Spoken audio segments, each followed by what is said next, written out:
Can modern humans truly traverse through time and space, returning to ancient times?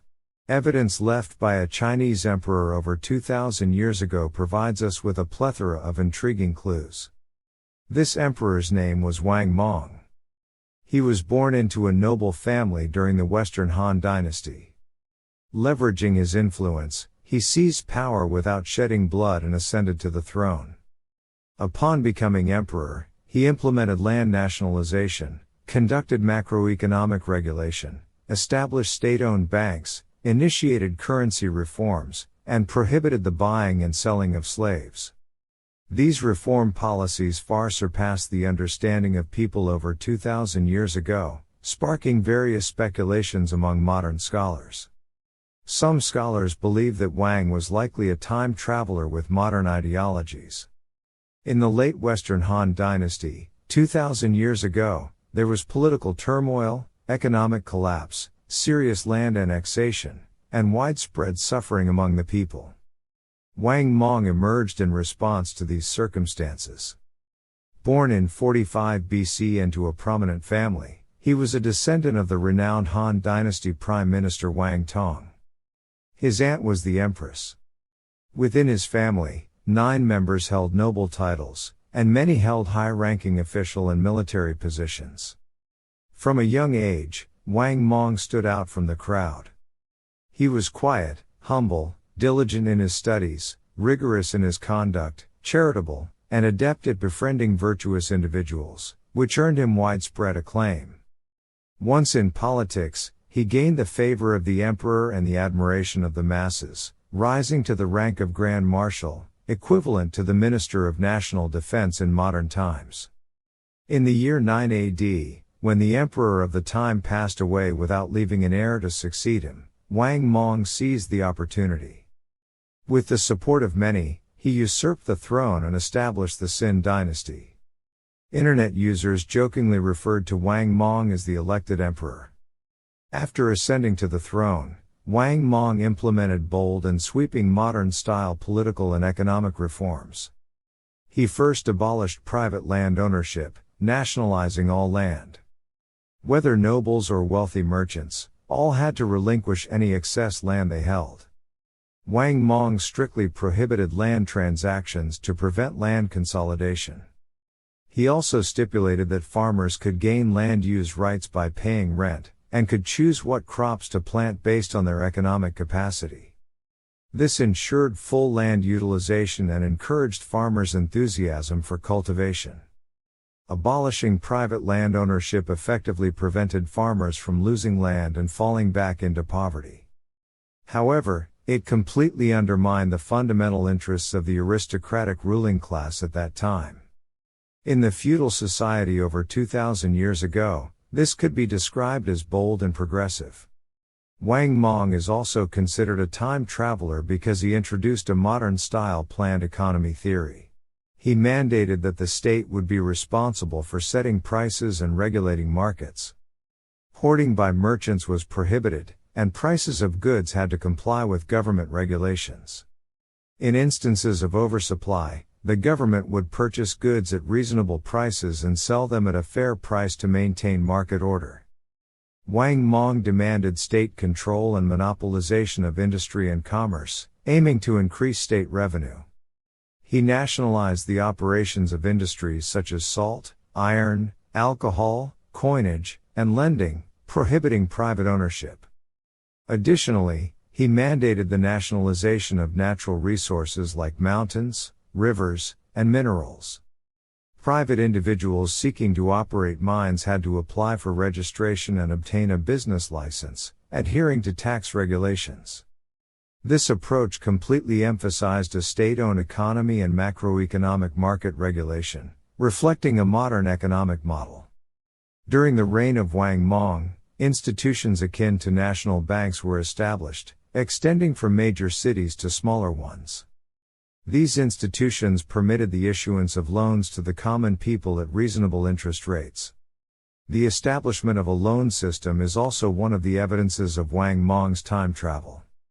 To support agricultural production, Wang Mong stipulated that each farming household could apply to the government for loans to purchase farming tools, seeds, and other agricultural necessities.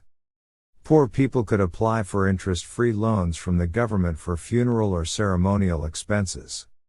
Those lacking funds to operate businesses or open shops could also obtain loans from the government at an annual interest rate of 10%. Wang Mong's progressive ideas clearly reveal his identity as a visionary traverser. Before Wang Mong became emperor, his second son behaved improperly. One day, after drinking, his second son killed one of the household slaves. In the name of justice, Wang Mong executed his own son to atone for the crime. This action shocked the entire nation because, at that time, slaves were considered private property, and it was common for owners to kill them without facing any consequences. After ascending to the throne, Wang Mong declared that if a prince breaks the law, he shall be punished like any commoner. He decreed that regardless of one's official position, if they committed a crime, there would be no pardons, commutations, or reductions of sentences. They would receive the appropriate punishment just like any ordinary criminal. Clearly, this mirrored the modern legal principle of equality before the law. Despite being born into privilege, Wang Mong surprisingly harbored disdain for slavery. Upon assuming the throne, he prohibited all slave trading. Wang Mong frequently reformed the official system. He advocated the policy of officials not being perpetually noble, and the people not being forever humble. This policy shattered the hereditary system of officials and abolished lifelong tenure. Such ideas were inconceivable during the rule of other emperors and reflected the management philosophy of modern state systems. In the realm of education, Wang Mong also introduced a series of forward-thinking measures. For instance, he established national academies across the country to cultivate advanced talents needed by society. Furthermore, he required the evaluation of academic titles based on teachers' contributions to encourage more individuals to enter the teaching profession, thereby enhancing the quality of the populace. There are also some archaeological findings that allow us to sense the modern atmosphere from 2,000 years ago. Wang Mong placed great importance on science, technology, and innovation. When he heard that someone had crafted a flying machine from the feathers of large birds that could enable human flight for several hundred paces, he personally met with the individual and encouraged him to persist in technological innovation and contribute to the nation. Additionally, archaeological findings of calipers from Wang Mong's era bear a striking resemblance to modern calipers. In addition, in today, short skirts are considered standard attire for girls. However, in ancient China over 2,000 years ago, it was unimaginable for women to wear short skirts. It was seen as vulgar and uncouth. According to historical records, one day, Wang Mong's mother fell ill, and the wives of the ministers came to visit her at Wang Mong's house. When Wang Mong's wife came out to greet them, unexpectedly, she was wearing a short skirt. This astonished everyone at the time. Wang Mong allowing his wife to greet guests at home wearing a short skirt indicates that he possessed a modern sense of aesthetics. When Wang Mong entered old age, his hair turned gray. In order to appear younger, he even deliberately dyed his hair black. This behavior was also considered incredible among the emperors of successive dynasties in China. This is because ancient Chinese people revered the saying one's hair and skin come from one's parents and were not to be easily altered or damaged. Most astonishingly, upon ascending the throne, Wang Mong ordered the nationwide pursuit and execution of a man named Lu Shu.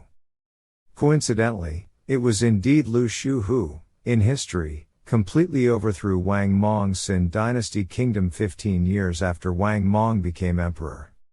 If Wang Mong were just an ordinary ancient emperor, how did he know that it would be Lu Shu who would defeat him in the future? Unfortunately, Wang Mong's series of progressive reform measures ultimately ended in failure. This is akin to planting a modern seed in the soil of 2,000 years ago. It struggles to thrive and bear fruit due to the incompatible conditions. Wang Mong's reform measures first faced strong resistance from the most influential nobles and wealthy classes.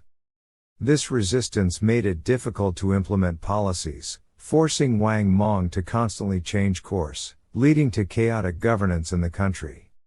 In macroeconomic regulation, in order to stabilize prices and curb inflation, Wang Mong resorted to issuing new currency. During Wang Mong's reign, new types of currency were issued 4 times. Not only did this lead to a proliferation of currency types and constant changes in the monetary system, but the exchange rates were also highly unreasonable. This significantly devalued the money in the hands of the people, leading to widespread public discontent. During economic downturns, he also resorted to increasing the money supply to stimulate economic growth. These economic stimulus measures are common in modern times.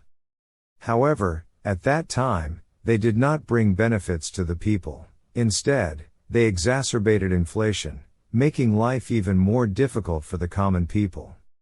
From this perspective, it seems that Wang Mong wasn't a very good economist before his time travel. Moreover, during Wang Mong's rule, natural disasters such as droughts, locust plagues, and epidemics occurred frequently. The national treasury was nearly depleted, making it impossible to allocate funds for disaster relief, which further exacerbated the plight of the people's survival. Amidst social unrest and widespread suffering, people across the land rose up in rebellion. In the year 23 AD, Wang Mong's regime was still overthrown by a man named Lu Shu. Wang Mong himself was also killed. In a decisive battle, Lu Shu had only 5,000 soldiers, while Wang Mong commanded an army of 420,000. However, Lu Shu was considered the chosen one. During the confrontation, hailstones and meteorites struck Wang Mong's camp, almost guaranteeing Lu Shu's victory without engaging in battle. History stayed on track, and Wang Mong's ideal kingdom promptly crumbled. Wang Mong was also jokingly referred to as the most failed time traveler. Thank you for watching.